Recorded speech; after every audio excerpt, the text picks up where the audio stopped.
All right. Well, welcome everybody to another broadcast.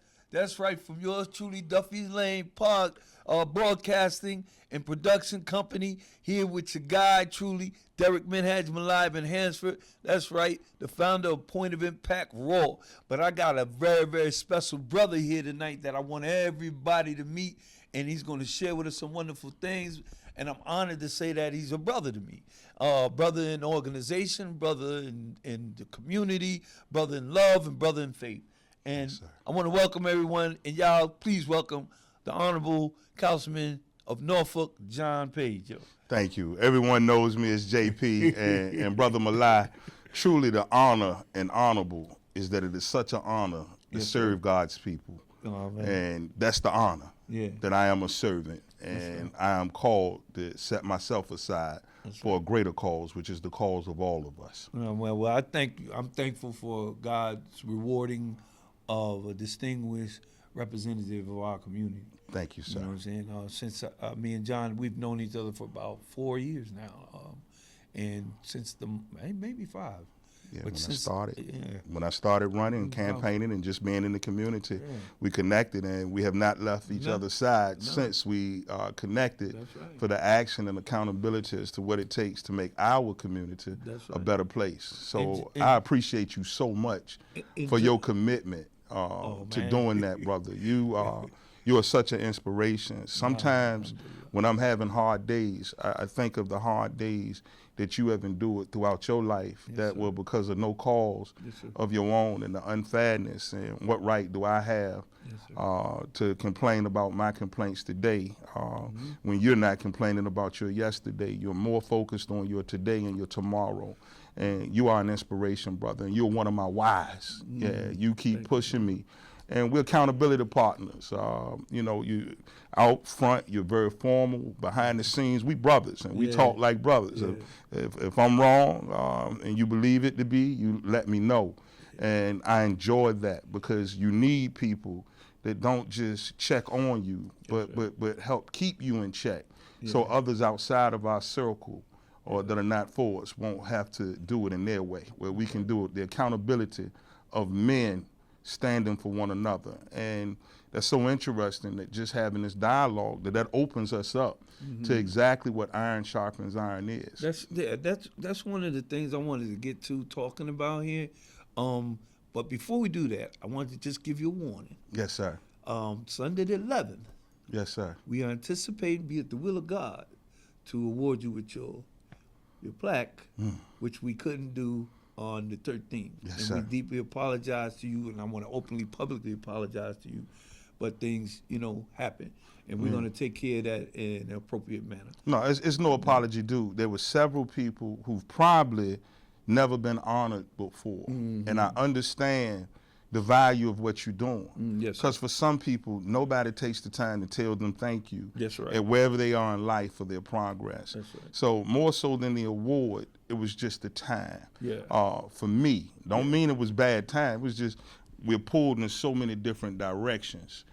So there's no apology due. Sometimes I need to just sit and be where my people are for edification. And sometimes it's my friends such as you that allow for me to do that, because this work is so much greater than what people see. For people to see the work, you don't see the preparation. That's right. Yeah, you can come to the game, but practice is closed. And it's a lot of practice before the game. Listen, man, let's share with the people, like, iron sharpen iron. Why is iron sharpen iron such a very important event for you to actualize in this city and thrust into the hearts of the people that you're trying to attract? Well, there's so many marginalized communities within the marginalized community that we come from. Yes, sir. And one is that the plight of black men. Yes, sir. And particularly from a masculine perspective. We're underrepresented. We have very few places to go that are just for us, that are about us for other people to understand. So what we're doing is historical. The fact that the city this year, the first year, that the city has come in and supported. Last year I paid out of my pocket, and the previous year we received help from the Urban League, right, from Mr. Gil Bland. Yes, sir. But this year, the city has decided to come in because they are aware of a need for what it is that we're standing for.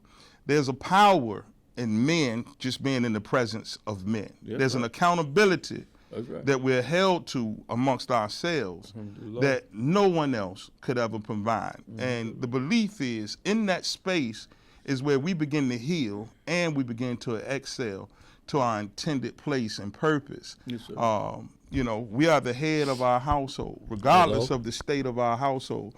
We are the heads of our community, regardless of the state of our community. Yes, sir. But we need to open up spaces and places for us to dialogue so that we can know that as men, we're not alone. Because the man journey can sometimes be a very lonely journey in nature.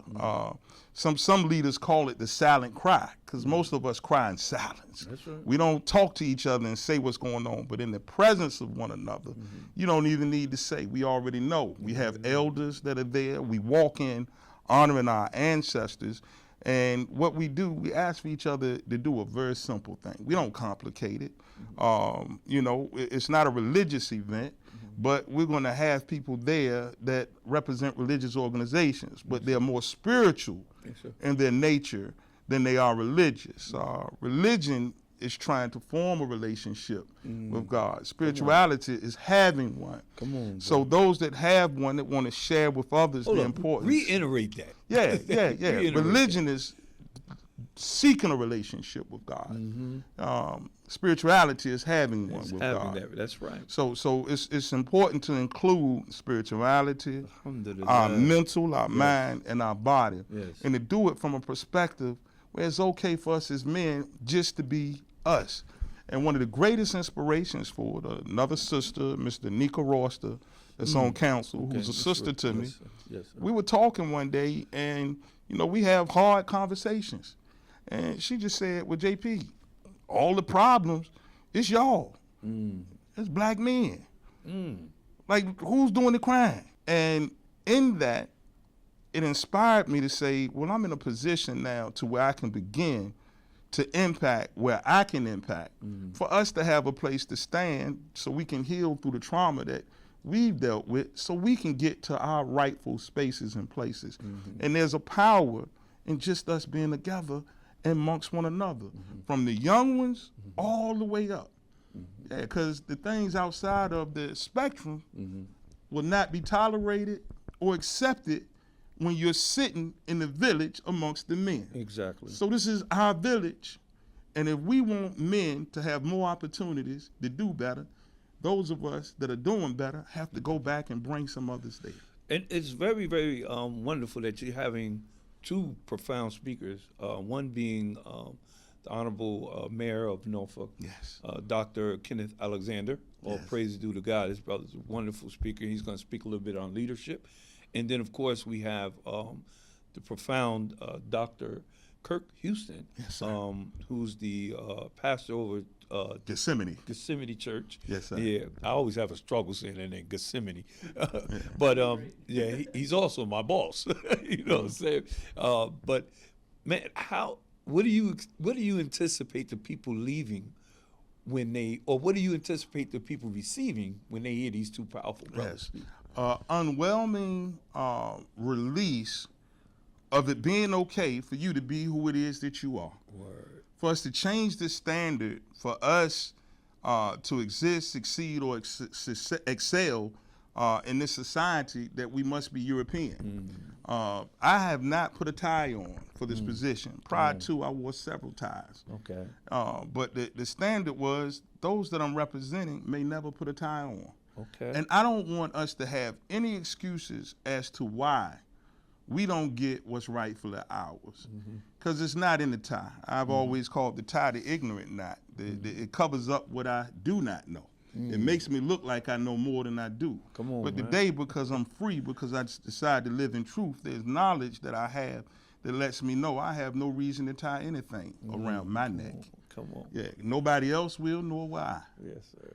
Yes. And it's interesting to me how that same knot is similar to once was a noose. Yes, sir. And, you know, when you begin to focus more on your heritage and understand your roots and where your people come from, you're okay with others and where they come from. Word. I'm never going to be nobody else. Alhamdulillah. And if God is perfect and he don't make no mistakes, why would I want to change what God has already done? It is for me to tap in to what he has already done. And y'all, now let me just explain to everybody. John Paige also is an honorable member of Men's Group. He's actually he's one of the people that helped build this organization, and he's actually the motivation behind the whole Men's Group movement. So now that you have Iron Sharpen Iron movement, it's the third year we're coming in. Yes, sir. What is your anticipation of what you would like people to leave with? Yes, sir. When they returning and they're going out, what is it that you anticipate them to leave with? Number one, self-awareness and knowledge of it's okay to be who you are. Right. Number two, that it may look bleak sometimes, but hope is not going anywhere, nor has knowledge gone anywhere. Come on. If you want some things a little different, then you may need to change a few things that you're doing.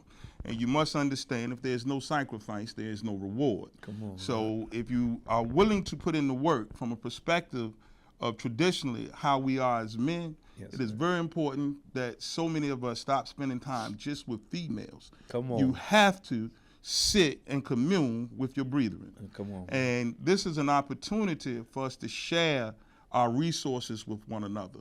This is an opportunity for us to encourage one another as we go forward.